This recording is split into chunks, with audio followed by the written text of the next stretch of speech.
प्यारे बच्चों, मैं डॉक्टर रचना सिंह भदौरिया, सहायक अध्यापिका रामनारायण लाल गर्ल्स इंटर कॉलेज गोरखपुर से आप सभी का स्वागत करती हूँ कक्षा 10 की सामाजिक विज्ञान की इस क्लास में। बच्चों, जैसा कि हम सभी जानते हैं कि हम लोग भारत व समकालीन विश्व भाग 2 इतिहास पढ़ रहे हैं। इसी के खंड द्वितीय, जो कि जीविका, अर्थव्यवस्था एवं समाज पर केंद्रित है, के पाठ 3 का हम अध्ययन कर रहे हैं। वो है भूमंडलीकृत विश्व का बनना। आज इसका हम चौथा और अंतिम भाग पढ़ेंगे। बच्चों, इसके पूर्व भी जो हमने 2 भाग पढ़े, उसमें हमने किस प्रकार से भूमंडल की प्रक्रिया चल रही थी और किस प्रकार आधुनिक युग से पूर्व और फिर आधुनिक युग में भूमंडलीकरण की प्रक्रिया धीरे धीरे गति ले रही थी। वहीं हमने तीसरे भाग में क्या पढ़ा, आइए उसकी पुनरावृत्ति करें। इसके अंतर्गत हमने 2 महायुद्धों के बीच की अर्थव्यवस्था का अध्ययन किया। ये 2 महायुद्ध, प्रथम और द्वितीय विश्व युद्ध के बीच अर्थव्यवस्था का स्वरूप क्या था, उसका अध्ययन किया। इसके अंतर्गत हमने देखा कि युद्धकालीन रूपांतरण समाज में किस प्रकार हुआ, आर्थिक क्षेत्र में भी। फिर हमने पढ़ा कि युद्ध के बाद की संकट और परिस्थितियों से उबरने के लिए कुछ युद्धोत्तर सुधार भी किए गए। फिर बड़े पैमाने पर उत्पादन और उपभोग का एक नई संकल्पना, नया कंसेप्ट हमने पढ़ा, जिसके अंतर्गत हमने देखा कि अमेरिका के हेनरी फोर्ड ने किस प्रकार इस नई आर्थिक व्यवस्था को सामने ये लेकर आए और कालांतर में इसे विश्व के और देशों ने भी अपनाया। फिर वहीं हमने महामंदी का दौर पढ़ा, जिसने पूरे विश्व की अर्थव्यवस्था को हिला के रख दिया था, 1929 का महामंदी का दौर। और तत्पश्चात हमने ये भी देखा कि महामंदी के इस दौर को भारत ने किस प्रकार इसका सामना किया, जो उस समय एक ब्रिटिश उपनिवेश था। बच्चों, मुझे तो याद है, उम्मीद करती हूँ आप सबको भी याद होगा, कि मैंने आपसे भाग 3 में विश्व मानचित्र में द्वितीय विश्व युद्ध के देशों को रेखांकित करने के लिए कहा था। मेरा उद्देश्य ये था कि क्योंकि अब अपने इस भाग में हम उन्हीं देशों का जिक्र बार बार करेंगे, बार बार उन्हीं देशों का नाम लेंगे, तो ज़रा मानचित्र पे एक स्मृति में है होना चाहिए कि वो देश कौन से हैं।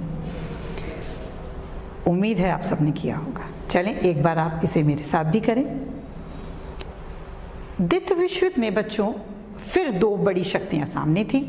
एक धुरी राष्ट्र कहलाते थे और दूसरा मित्र राष्ट्र। जो धुरी राष्ट्र की शक्तियां थीं, आइए एक बार उन्हें देखें। सबसे पहले जर्मनी, जो उस समय नाजी प्रभाव में था। तत्पश्चात इटली और फिर आता है जापान। ये तीनों धुरी राष्ट्र में थी। और मित्र राष्ट्रों के अंतर्गत है ब्रिटेन, फ्रांस, अमेरिका और सोवियत संघ या सोवियत रूस। निश्चित तौर पे बच्चों, आपने पहले भी मानचित्र देखा है प्रथम विश्व युद्ध का। अब ये द्वितीय विश्व युद्ध के मानचित्र को हम जो देख रहे हैं कि किस प्रकार से कौन कौन से देश इसमें आमने सामने शक्तियाँ इकट्ठी हुई हैं, भौगोलिक विस्तार बढ़ चुका है। भौगोलिक विस्तार बढ़ने से निश्चित रूप से हानि, आर्थिक, सामाजिक, राजनीतिक, सब तरह की हानि भी बड़ी होगी और एक बड़ी विभीषिका दुनिया को झेलनी पड़ी। आइए बच्चों, अब अपने मुख्य चर्चा के बिंदुओं को देखते हैं, जो कि आज के भाग के बिंदु हैं। जो हम आज पढ़ने जा रहे हैं वो है विश्व अर्थव्यवस्था का पुनर्निर्माण। कहने का अर्थ है कि जब दोनों विश्व युद्ध खत्म हो गए तो किस प्रकार राष्ट्रों ने विश्व की अर्थव्यवस्था का पुनर्निर्माण करने का संकल्प लिया। इसे युद्धोत्तर काल भी कहेंगे। इसके अंतर्गत सबसे पहले आज हम पढ़ेंगे ब्रेटन वुड्स संस्था के विषय में कि कैसे इसकी स्थापना हुई। फिर पढ़ेंगे कि प्रारंभिक युद्धोत्तर वर्षों में ये कहाँ तक अपने उद्देश्यों को लेकर सफल हो पाई।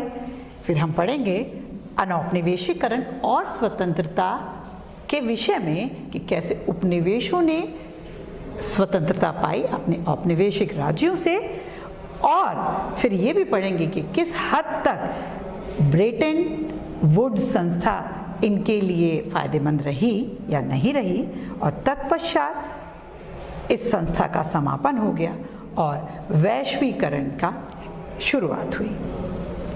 आइए बच्चों, अपने अध्ययन को गति प्रदान करते हैं और देखते हैं कि द्वितीय विश्व युद्ध में क्या हुआ। बच्चों, पहले विश्व युद्ध के खत्म हो जाने के 2 दशक बाद द्वितीय विश्व युद्ध शुरू हुआ। पहला विश्व युद्ध 1914 से 1918 के बीच था और द्वितीय विश्व युद्ध 1939 से 1945 के बीच में हुआ। इस समय हमने देखा कि कौन से 2 बड़े खेमे, एक ध्रुवीय शक्तियाँ और दूसरी मित्र शक्तियाँ आमने सामने थीं। ध्रुवीय शक्तियों में हमने मैप में भी देखा जर्मनी, जापान और इटली थे, और वहीं दूसरा खेमा जो मित्र खेमा है उसमें हमने देखा कि ब्रिटेन, सोवियत संघ, फ्रांस और अमेरिका थे। बच्चों, द्वितीय विश्व युद्ध 6 साल चला और ये विश्व युद्ध हर मोर्चे पर लड़ा गया, तीनों स्थल पर लड़ा गया। इस युद्ध में मौत और तबाही बेहिसाब हुई। प्रत्यक्ष और अप्रत्यक्ष लोग जो इसमें मारे गए उनकी संख्या करीब 6 करोड़ थी। ये संख्या जो 6 करोड़ है वो उस समय की यानी कि 1939 वर्ष की वैश्विक जनसंख्या का लगभग 3% था, और जो घायल हुए उनकी संख्या तो करोड़ों में थी।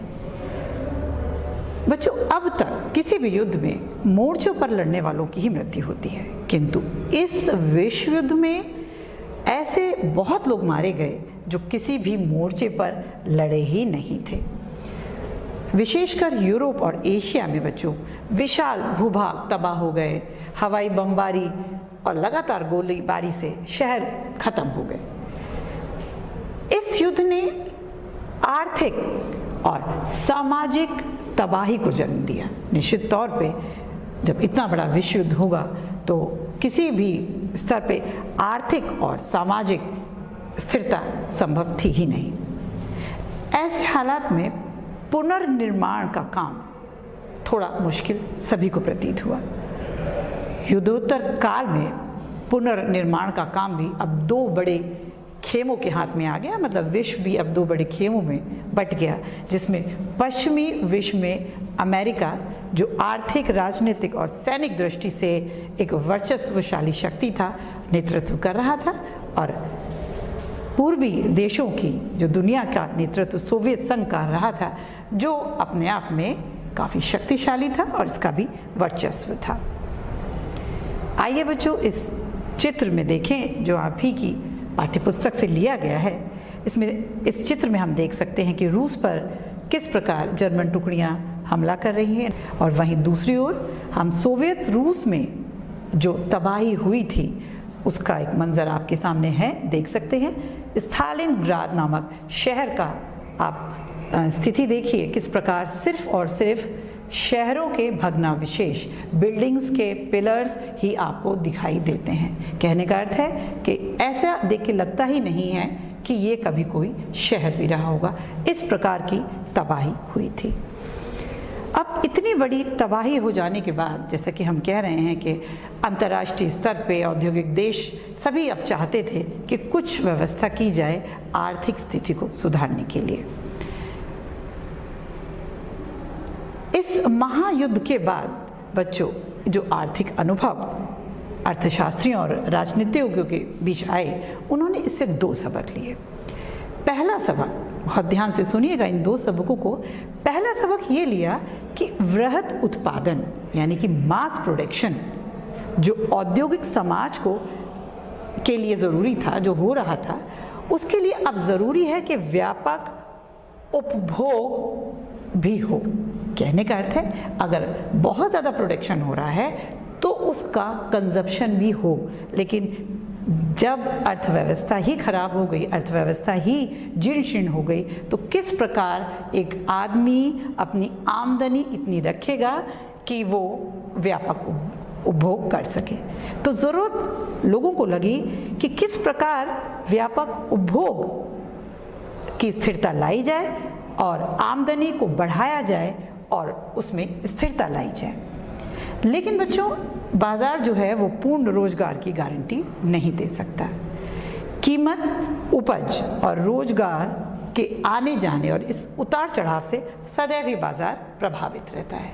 इसीलिए अब ये ज़रूरत महसूस की जाने लगी कि अब सरकार को दखल और मध्यस्थता की ज़रूरत है कि वो किस प्रकार से पूर्ण रोजगार की गारंटी अपने देश को दे सकेंगे।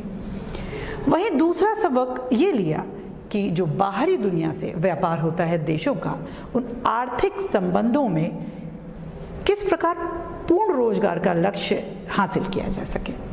और ये तभी हासिल किया जा सकता था जब सरकार का वस्तुओं, पूंजी और श्रम की आवाजाही पर कंट्रोल या नियंत्रण हो सके।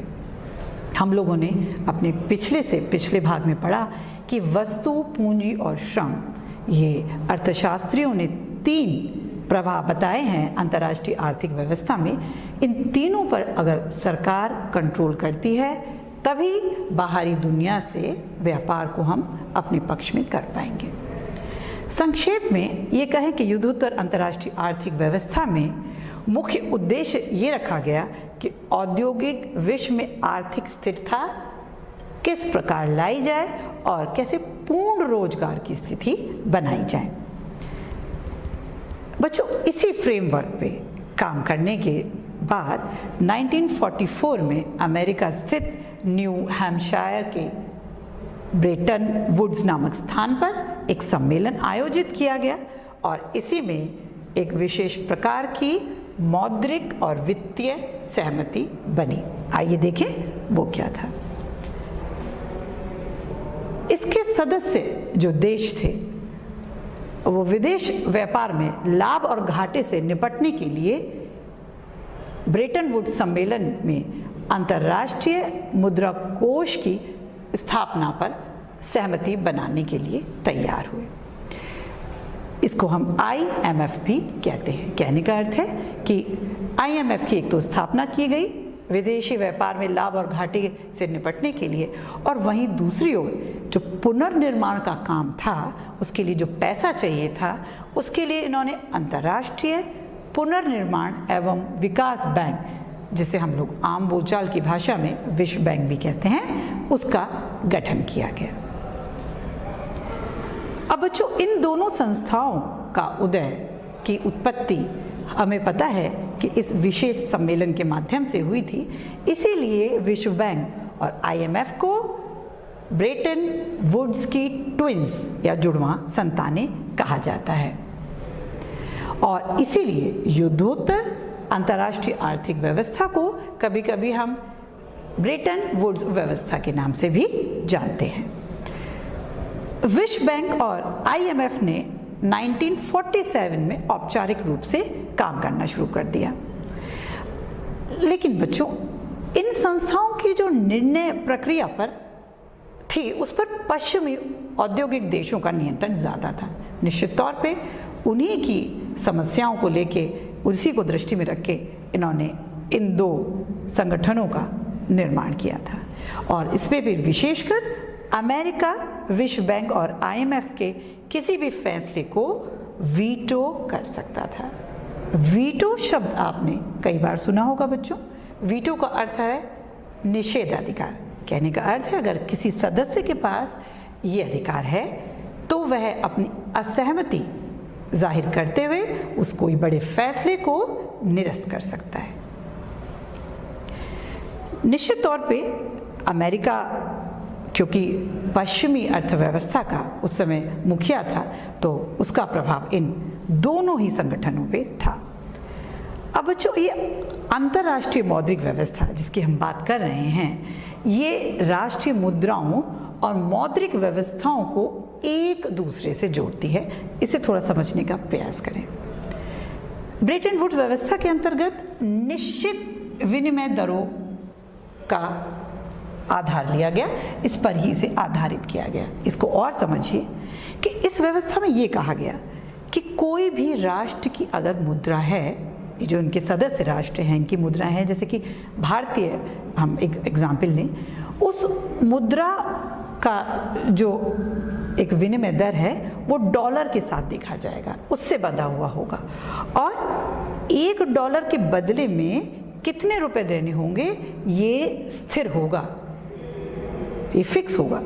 और डॉलर का मूल्य भी किससे निर्धारित होता था, किससे बंधा हुआ था? सोने से बंधा हुआ था, और जो उस काल में 35 औंस के बराबर था। कहने का अर्थ है कि रुपया जुड़ा था डॉलर से और डॉलर जुड़ा हुआ था सोने से। इस प्रकार ये लोग क्या लाना चाहते थे? एक निश्चित विनिमय दर को एक फॉलो करना चाहते थे। अब देखिए बच्चों, एक आपके सामने चित्र है उसी ब्रेटन वुड्स अमेरिका स्थित माउंट वॉशिंगटन होटल का, जहां ये ऐतिहासिक सम्मेलन हुआ। और अभी हमने वीटो की चर्चा आपसे की है कि किस प्रकार से निषेधाधिकार अधिकार है ही, लेकिन एक मैं आपसे यहाँ छोटा सा क्रियाकलाप करवाना चाहूँगी, पूछना चाहूँगी कि आज के भारतीय परिप्रेक्ष्य में आप को कहाँ तक ही पता है कि वीटो अधिकार हमारे देश में किसके पास है और वो अधिकार किस प्रकार का है? इस पर एक बार मनन और चिंतन ज़रूर कीजिएगा। और वहीं दूसरी ओर वो जो 2 सबक थे जो अंतर्राष्ट्रीय स्तर पे अर्थशास्त्री और राजनीतिज्ञों ने महसूस किए प्रथम और द्वितीय विश्व युद्ध की विभीषिका झेलने के बाद, आप उन पर एक चर्चा जरूर कीजिए जिन्हें अभी ही हमने पढ़ा है। आइए बच्चों अब आगे देखें कि ये जो संस्थाएं बनी थी सम्मेलन के बाद, उन्होंने किस प्रकार काम किया। ब्रेटन वुड्स व्यवस्था ने बच्चों पश्चिमी औद्योगिक राष्ट्रों और जापान के लिए तो आय में एक अतुलित वृद्धि की और एक अतुलित युग का सूत्रपात किया।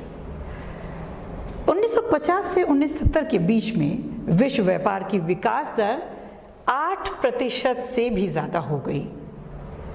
इसी दौरान वैश्विक आय जो थी, जो पूरे विश्व की आय थी, वो 5% की दर से उसकी वृद्धि हो रही थी और विकास दर भी कमोबेश स्थिर थी। ये स्थिरता लाना चाहते थे, वो स्थिर ही थी, उसमें ज़्यादा उतार चढ़ाव नहीं आ रहे थे। लेकिन बच्चों, विकासशील जो देश थे वो विकसित औद्योगिक देशों के बराबर अभी पहुंचने का प्रयास कर रहे थे, और इस जी तोड़ कोशिश में उन्होंने क्या किया कि तकनीकी से चलने वाले संयंत्रों और उपकरणों के आयात पे बेहिसाब पूंजी का निवेश किया। अब देखते हैं बच्चों कि किस प्रकार अनौपनिवेशीकरण और स्वतंत्रता प्राप्त करने वाले राष्ट्रों ने इस संस्था से फायदा उठाया। दूसरा विश्व युद्ध खत्म होने के बाद अब अभी भी दुनिया का एक बहुत बड़ा भाग यूरोपीय औपनिवेशिक शासन के अधीन था। कालांतर में धीरे धीरे अगले 2 दशकों में एशिया और अफ्रीका के ज़्यादातर उपनिवेश स्वतंत्र हुए और एक स्वतंत्र राष्ट्र बन गए। लेकिन बच्चों, यहाँ अभी भी गरीबी थी, संसाधनों की कमी थी। कारण है, जाहिर सी बात है, जो देश एक लंबे समय से किसी देश का उपनिवेश था, वो औपनिवेशिक देश उसके संसाधनों का प्रयोग अपने ढंग से करते थे, तो उसकी अपनी कोई अर्थव्यवस्था नहीं स्थापित हो पाई थी। तो इसी कारण वो उनकी अर्थव्यवस्था बहुत ही अस्त व्यस्त परिस्थिति में थी। IMF और विश्व बैंक का गठन तो हमने देखा ही पीछे, वो औद्योगिक देशों की ज़रूरत को दृष्टि में रखते हुए हुआ था। और ये संस्थान भी भूतपूर्व ये जो उपनिवेश थे जिनका अनौपनिवेशीकरण हुआ था, उनकी गरीबी की समस्या को और विकास दर को ये इससे निपटने में बहुत ज़्यादा सक्षम या दक्ष नहीं थे। लेकिन जिस प्रकार यूरोप और जापान ने अपनी अर्थव्यवस्था का पुनर्गठन किया, बच्चों ऐसा लगता था कि अब इन संस्थाओं की उसे ज़रूरत नहीं है। अब क्या हुआ कि इस कारण से 50 के दशक में और इसके आखिरी सालों में ब्रेटन वुड्स जो संस्थान थे वो विकासशील देशों पर भी पहले से ज़्यादा ध्यान देने लगे।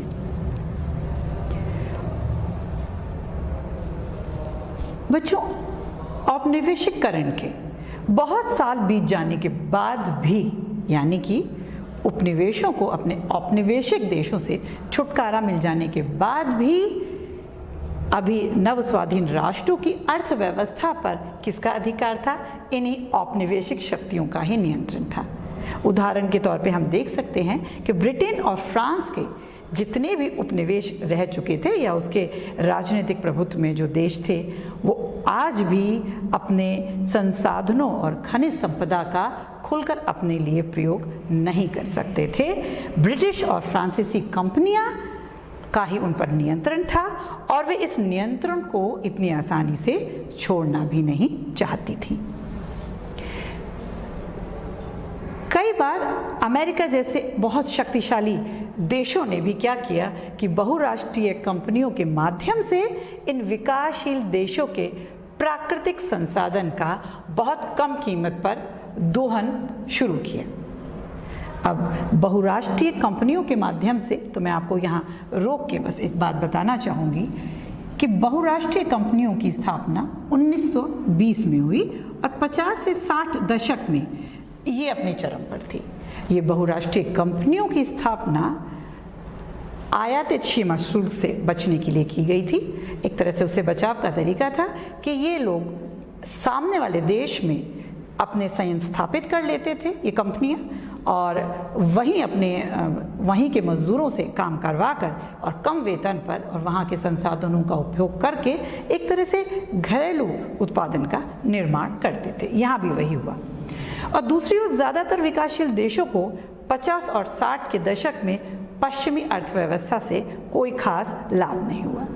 बच्चों, इसी समस्या को देखते हुए विकासशील देशों ने अंतर्राष्ट्रीय आर्थिक प्रणाली, जिसे न्यू इंटरनेशनल इकोनॉमिक ऑर्डर यानी कि NIEO के नाम से हम इसे जानते हैं, इसका गठन किया और ये G समूह यानी कि ग्रुप ऑफ 77 के नाम से जाना जाता है। उस समय इसमें 77 देश इस इन्वॉल्व थे, इससे जुड़े हुए थे। इसका गठन 1964 में हुआ था। बच्चों, अब हम देखते हैं कि NIO से क्या आशय है।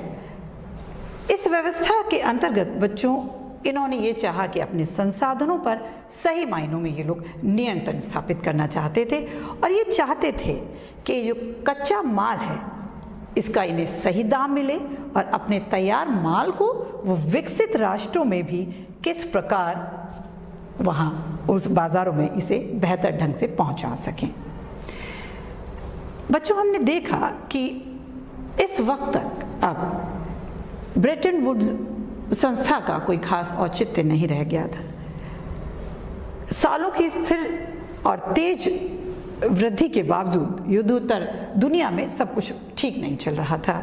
विदेशों में अपनी गतिविधियों की भारी लागत से 60 के दशक में बच्चों, अमेरिका की भी अब वित्तीय स्थिति उतनी अच्छी नहीं रही थी। अमेरिका अब दुनिया में, अमेरिकी जो डॉलर था, दुनिया में अब उसकी मुद्रा उतनी प्रतिष्ठित और उतनी निर्विवादित नहीं रही गई। सोने की तुलना में भी डॉलर की कीमत कम हो गई थी। तो अब जो एक स्थिर विनिमय दर की बात इन्होंने की, वो अस्थिर विनिमय दर की व्यवस्था में परिवर्तित हो गई, में तब्दील हो गई। 70 के दशक के मध्य में बच्चों, अंतर्राष्ट्रीय वित्तीय संस्थाओं में भी भारी बदलाव आया। विकासशील विश्व में समय समय पर कर्ज का संकट उभराता रहा, आय में गिरावट आई और खासकर अफ्रीका और लैटिन अमेरिका में यह समस्या सबसे ज़्यादा देखने को मिलती है। औद्योगिक विश्व भी अब बेरोजगारी की समस्या में फंसा हुआ था। 70 के दशक में कहते हैं बच्चों कि बहुत ज़्यादा बेरोजगारी बढ़ गई थी और 90 के दशक के प्रारंभिक वर्षों तक वहाँ काफ़ी हद तक बेरोजगार लोग थे। 70 के दशक में बच्चों के आखिरी सालों में अब बहुराष्ट्रीय कंपनियां अपना टारगेट एशिया की तरफ उन्होंने मोड़ा और उस जगह अपने उत्पादन को उन्होंने केंद्रित किया। अब बच्चों देखिए इसमें चीन की स्थिति क्या थी। चीन ने 1949 की क्रांति के बाद विश्व अर्थव्यवस्था से स्वयं को अलग थलग कर लिया।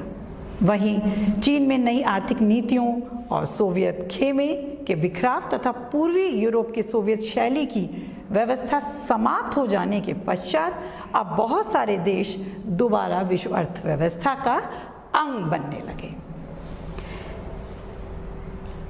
चीन जैसे देशों में बच्चों वेतन तुलनात्मक रूप से कम था। फलस्वरूप क्या हुआ कि विश्व बाजार पर अपना प्रभुत्व कायम करने के लिए इन बहुराष्ट्रीय कंपनियों में प्रतिस्पर्धा शुरू हो गई। अब देखिए वो क्या है। देखिए बच्चों, आप लोग अपने आसपास के जितने भी इलेक्ट्रॉनिक गैजेट्स हैं देखते होंगे, वो अक्सर आपको जैसे टेलीविज़न, मोबाइल फ़ोन, खिलौने, ये ऐसा लगता है जैसे चीन के बने हैं या वहीं से संबंधित लगते हैं। ऐसा है चीन की अर्थव्यवस्था की अल्प लागत अर्थव्यवस्था, खासतौर से वहाँ के कम वेतनों का ये नतीजा है। कहने का अर्थ है बहुराष्ट्रीय कंपनियों ने वहाँ कम वेतन पर उन लोगों से काम लिया और कम वेतन पर के वजह से लागत कम थी तो इनका दाम भी कम था। उद्योगों को कम वेतन वाले देशों में ले जाने से वैश्विक व्यापार और पूंजी प्रवाहों पर बहुत असर पड़ा। अब पिछले 2 दशकों में बच्चों भारत, चीन और ब्राज़ील आदि देशों की अर्थव्यवस्था में बहुत बदलाव आया और इस कारण से दुनिया का अब आर्थिक भूगोल ही बदल गया। इसी के साथ बच्चों ये पाठ समाप्त होता है, ये भाग समाप्त होता है। किंतु अभी हम एक बार शुरू से लेकर आखिर तक और देखें कि इस भूमंडलीकृत विश्व के बनने में हमने क्या पढ़ा। सर्वप्रथम हमने आधुनिक युग से पूर्व इस प्रक्रिया को देखा, फिर हमने 19वीं शताब्दी में औद्योगिकरण के स्तर पे इसको देखा, फिर हमने 2 विश्व युद्धों के बीच भी इसको देखा और चौथा और अंतिम भाग जो कि हमने आज पढ़ा है वो है पुनर्निर्माण विश्व अर्थव्यवस्था का। इसके अंतर्गत हमने विस्तार से ब्रेटन वुड्स संस्थान का क्रियाकलाप देखा, फिर प्रारंभिक युद्धोत्तर वर्ष भी देखे, अनौपनिवेशीकरण और स्वतंत्र राष्ट्रों में विकासशील देशों की NIO को बनाने के बाद की स्थिति भी देखी और अंत में हमने देखा कि कैसे ब्रेटन वुड्स का समापन हो गया और वैश्वीकरण की शुरुआत हुई। बच्चों, ये हमारे चौथे भाग का गृह कार्य है। इसमें आपको संक्षेप में लिखना है खाद्य उपलब्धता पर तकनीक के प्रभाव को दर्शाने के लिए इतिहास के 2 उदाहरण देने हैं। ब्रेटन वुड्स समझौते का क्या अर्थ है ये बताना है और व्याख्या करनी है G77 देशों से आप क्या समझते हैं और G77 देशों को किस आधार पे ब्रेटन वुड्स की जुड़वा संतान की प्रतिक्रिया कहा जाता है। बच्चों, इसी के साथ भूमंडलीकृत विश्व का बनना ये अध्याय यहीं समाप्त होता है। 4 भागों में हमने इस अध्याय को पढ़ा। आशा करती हूँ कि आपको ये अध्याय समझ में आया होगा और बड़ी सुगमता से आपने इसे ग्रहण किया होगा। किंतु बच्चों, वैश्वीकरण या भूमंडलीकरण एक सतत प्रक्रिया है जो निरंतर हमारे चारों ओर घट रही है। उदाहरण के लिए कोविड-19 महामारी जो कि एक वैश्विक महामारी है जिसने पूरे देश की, दुनिया की बल्कि अर्थव्यवस्था को प्रभावित किया है। निश्चित तौर पे आने वाले समय में इतिहास की किताबों में हम इसका जिक्र भी वैश्वीकरण के या भूमंडलीकरण के अध्याय में ज़रूर करेंगे। बच्चों, अपनी अध्ययन को और विस्तार देने के लिए मैं आपको सुझाव देना चाहूँगी कि आप इस पाठ का 1 से 2 बार 100 अध्याय ज़रूर कीजिएगा। धन्यवाद।